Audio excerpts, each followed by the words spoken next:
Like everyone needs to know about this. Right. And how to do it. And because of climate change and increasing inequality and environmental decline, we have to move much faster to create a new economy. And the only way to do that is to share.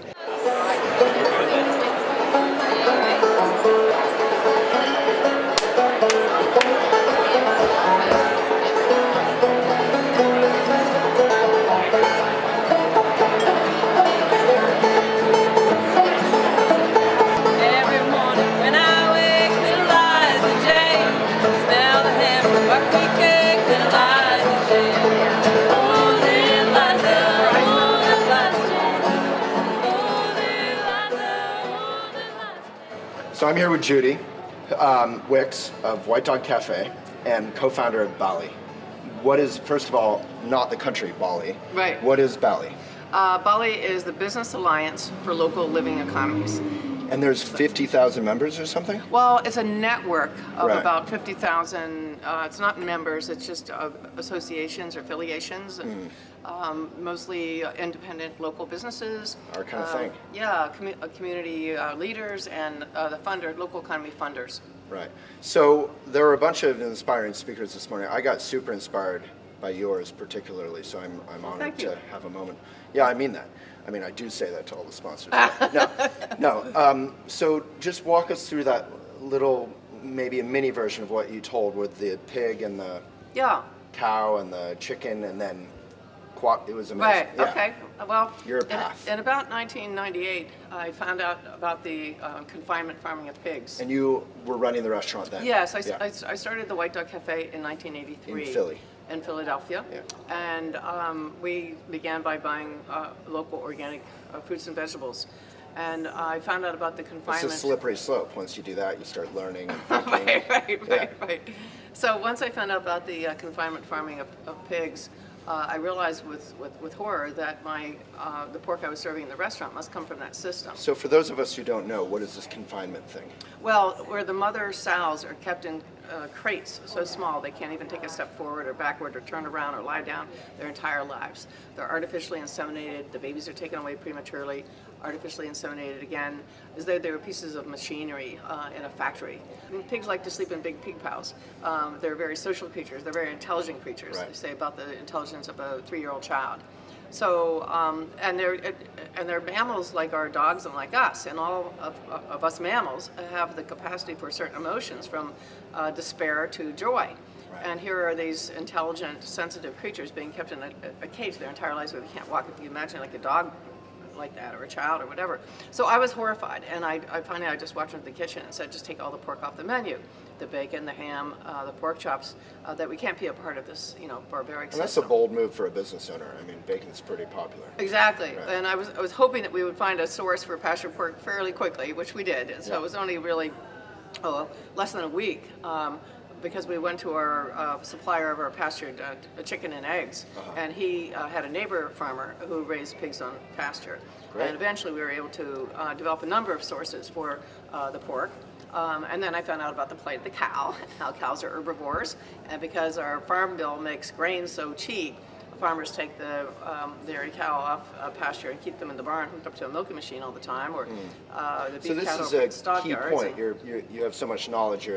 For dumb people like me, the farm bill is subsidizing these huge, staple crops, right? Right. So people think, organic food and small farm, it's not practical, it's so expensive, but they're not getting subsidized. They're not getting helped in the way that the big monoculture farms are, right? Exactly. So corn is super cheap. Right. Our government, unfortunately, there's such a collaboration between corporations and our politicians that the playing field is weighted towards big corporate farmers, and they get millions of dollars in subsidies for commodity crops like soy and wheat and corn and rice and so on, and this makes it affordable for or cheaper for farmers to take the pigs.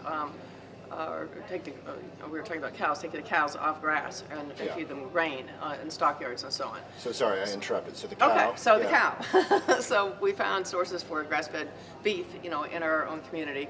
And finally I got to the point where I thought, gee, all of our, we have a cruelty-free menu. All of our meat and dairy come from small farms where the animals are treated compassion.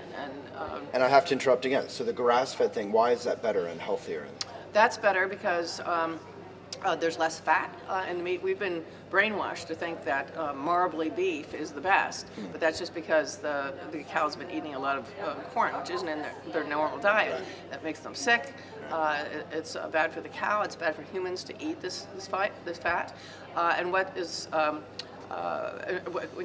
when a cow eats grass, they have a higher level of omega. Omega-3, one of those numbers. Some of that stuff for health people, you know what we're talking about. Right, exactly. Yeah. And other nutrients that they get from the grass. That's not the case with grains. So it's healthier for the animal, it's healthier for the human, and it's healthier for nature because grass absorbs carbon, and it's a natural part of our landscape to have ruminants like cattle. Used to be buffalo and deer and antelope and so on. There actually used to be more ruminants on our land than there are now, with the grass-fed beef.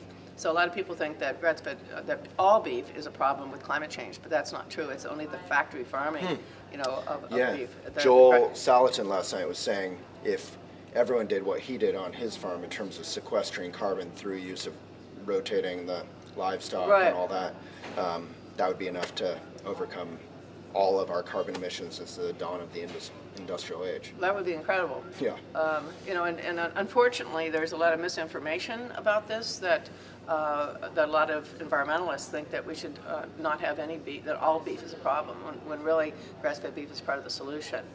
There's a great new book on that, actually, called Defending Beef, that Nicolette Nyman has written, the wife of Bill Nyman, who was the founder of Nyman Ranch Beef. But anyway, back to my little story. So I looked at my menu and realized that we had accomplished what we had set out to do, which was to have a cruelty-free menu, and we had developed these sources from many different places over the years. You did a similar thing with the chickens. The chickens, the goats, for all the different farm products for dairy and meat and so on, eggs. So I thought, well, gee, we're the only restaurant in Philadelphia that's doing this. This is our market niche. This is our competitive advantage. This is all about us. Because it's more expensive, but you made that an advantage. It's a market advantage. Right. And people came to eat there because they knew they could trust the food. Right. So, but then I realized that if I really did care about the farm animals, and I really did care about the environment that was being polluted with the concentration of the manure that was poisoning the waters and so on, and if I cared about the small farmers being forced out by these big factory farms, and I cared about the consumer who was eating meat full of hormones and antibiotics, then rather than keeping it as my competitive advantage, I would share the information with my competitors. And that is the moment when we fell in love, at least one way.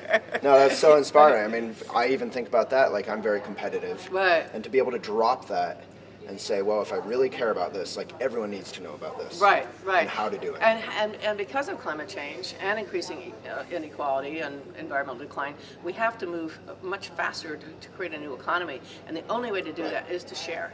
Share, cooperate, work together. Get over our little petty competition. Yes, exactly. And, unfortunately, the United States is kind of based on individualism and competition. But your restaurant's still doing very well, right? Yeah, well, and I sold my restaurant 5 years ago. Right, as I know. It continues to do very well. Right. And actually, part of my sales agreement requires the restaurant to continue to buy from farmers and use only humanely raised meat. And you sold it partially because you're busy with Bali. Exactly, with the local economy movement. So then even further than the restaurant and sharing that wealth of knowledge, you help create this organization. That's right, Bali. And also I wrote a book called Good Morning, Beautiful Business. Right. And it's a memoir, and it tells my story, and that has been an excellent way of kind of spreading the word about doing business in a different way, with compassion. So how's Bali going? Bali's doing great.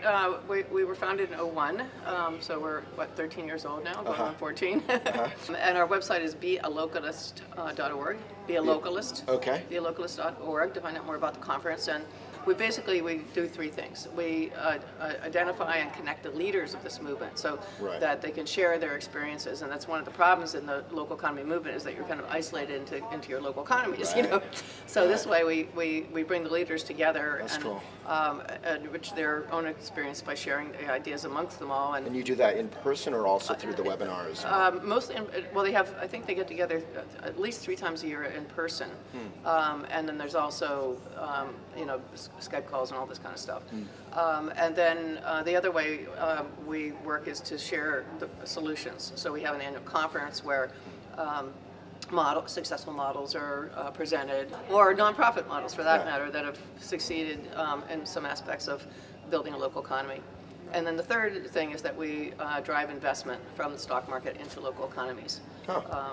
And we, you know, gave Woody his idea about this whole. No, I think it was there's a lot of people with understanding this importance of moving money. Wow, well, you're a treasure. Thank you for your work. Thank you. Oh, little Liza Jane. Oh, little Liza Jane.